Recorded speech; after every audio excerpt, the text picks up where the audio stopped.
All right. Next up in our preview, now in the night slate now, we got South Carolina at number 23, Missouri, 7 p.m. Eastern Time on ESPN. The storylines know South Carolina tries to get their season back on track. Missouri tries to establish themselves as legitimate playoff contenders this year. South Carolina was number 11 in the AP poll just last week, but is now out of the top 25 entirely after a 31-7 loss to Vanderbilt at home. They'll try to rejoin the top 25 this week against a Missouri team that's looking to start 4-0 for the third straight season. So, Dalton, a team that was number 11 last week is now 13.5-point dogs this week, too. Just, you want to see South Carolina's really want to see right now is get their season back on track. Yeah, no, absolutely. I think what you have is a team that I think through 3 games has not executed very well offensively. You look at the Virginia Tech win, and the way they did struggle for a decent amount of that game. You look at the Virginia Tech win a little differently because that team's 0-3 and just lost to Old Dominion and fired their coach. It took them almost an entire first half to get going against an FCS team in South Carolina State.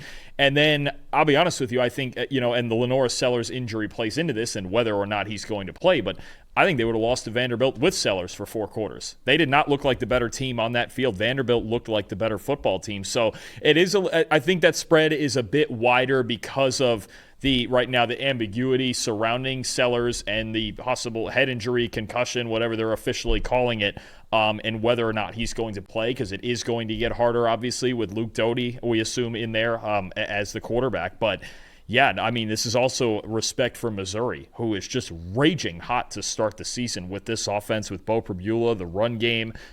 They've got everything going right now at Missouri. They got a big win over Kansas, even though they were behind early in that game.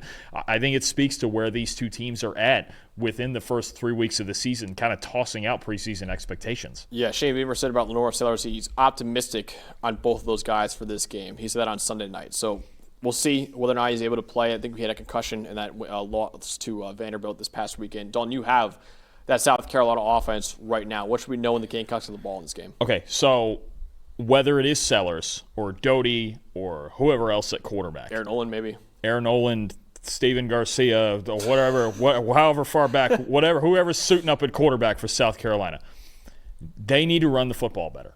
Their offensive line has not played well enough. They are not explosive enough in the run game right now. And it seems the highlights have been great. The Sellers touchdown run against Virginia Tech. And, there's other moments where he's breaking out of the pocket. And, Rasul Faison's had a nice run. But it's not consistently getting the job done in the run game. And you don't want to get away from that. Lenora Sellers right now, yes, he's got all the tools. Yes, the draft scouts drool over him. But he's not the best drop-back passer in the country right now. And this team, by design, is supposed to be just about a 50-50 run-pass team. The problem is the run element to it has just not been there yet. 77th in rushing grade. Outside the top 100 in run-blocking grade and yards per carry. And yards before contact, bottom 15 in yards before contact per carry. The offensive line is not getting it done. They're not getting it done. They're not opening holes for, yes, a talented group of runners, Sellers and Oscar Attaway and Rasul Faison, right? This team last year was so dangerous because they were dangerous ground and air, right? And they were figuring out the passing game. They've got, obviously, Nick Harbor and a group of raw receivers, and Sellers is raw as a passer. They are not at the moment yet where they can just have Sellers drop back 40 times a game and go, hey, man, Superman, carry us. Let's do it. They're not there yet. They need to run the football. And if they don't run the football well in this game, and Missouri does, this is going to be a real problem. Max, Missouri's got the 10th best run defense grade in the country. They got a good, big defensive line that gives you problems up front. I think they have an advantage over South Carolina's offensive line. Josiah Trotter and those guys at linebacker are really good. Missouri this year as a team, both run and pass game, they've only missed 13 tackles in their first 3 games total. That's it. I believe I want to say that's the fewest or second fewest in the Power 4 that I saw. It's like a top 10 mark in the country. Only 13 missed tackles. They tackle well. They're really physical. They're big up front, and they funnel everything back into Josiah Trotter and these linebackers. This is a real problem with South Carolina trying to run the football. They need to run the football well this week, because if they don't run the ball well and Missouri does, as you're about to get into, you're just going to get choked out in this game like they did last week when Vanderbilt just constantly had the football. It'll be the same story. Yeah, Missouri's run game has really been good this year. That's my match to watch is Missouri's run game against South Carolina's run defense. So Bo Perbula, the quarterback, has been really good so far this year. Obviously the 4th best passing grade in the country, 90.8 passing grade. But this Missouri offense that's been red hot so far this season is still centered around its ground game. The Tigers run the ball on over 54% of their plays, the 14th highest rate in the Power 4 so far.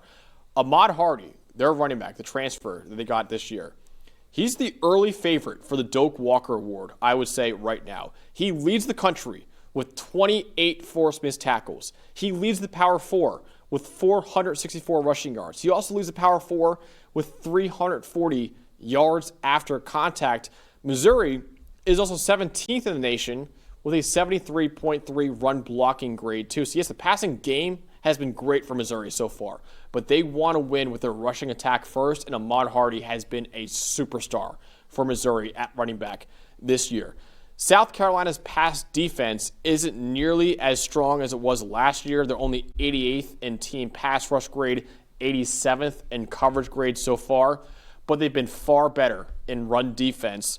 They're 25th in the country in EPA per run allowed.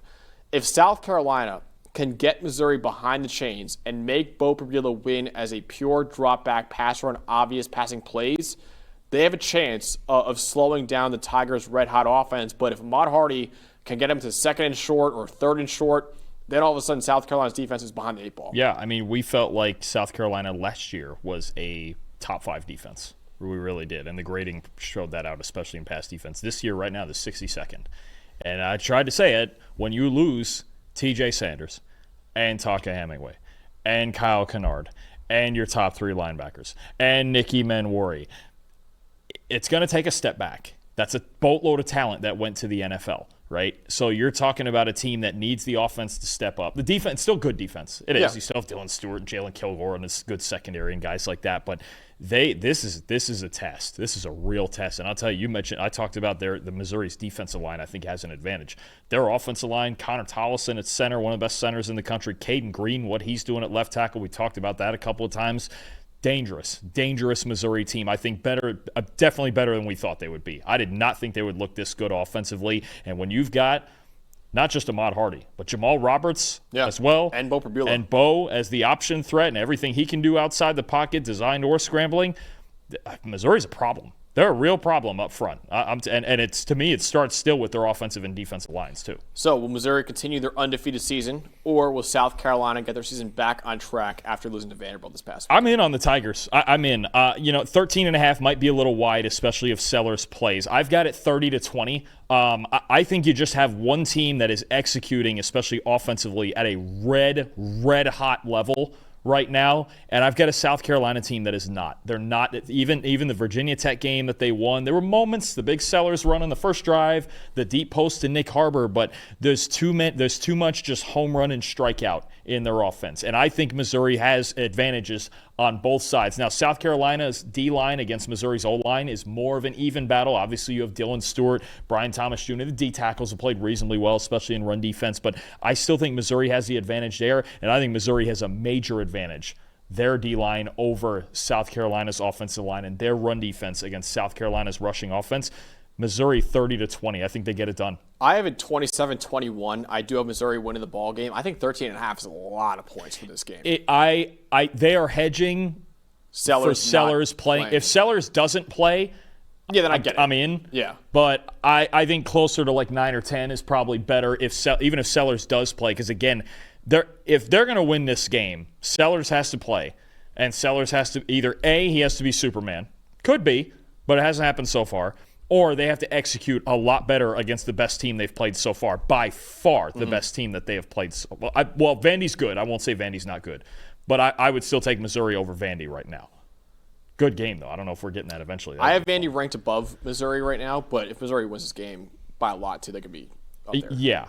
I just think they're so well-rounded. Yeah, I agree. This Missouri in the trenches might right now be the most underrated team in the country. I have Missouri 27-21. You mentioned it. South Carolina's offense really is, can Lenore Sellers be Superman for us right now? If not, They don't have a lot of answers offensively. Missouri, meanwhile, is clicking on all cylinders. On the run game, the passing game, the defense for Missouri has been great so far, too.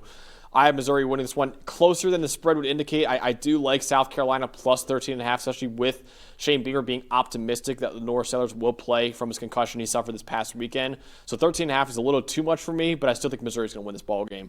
27-21. Enrique Comas in the chat has it Missouri 28-10.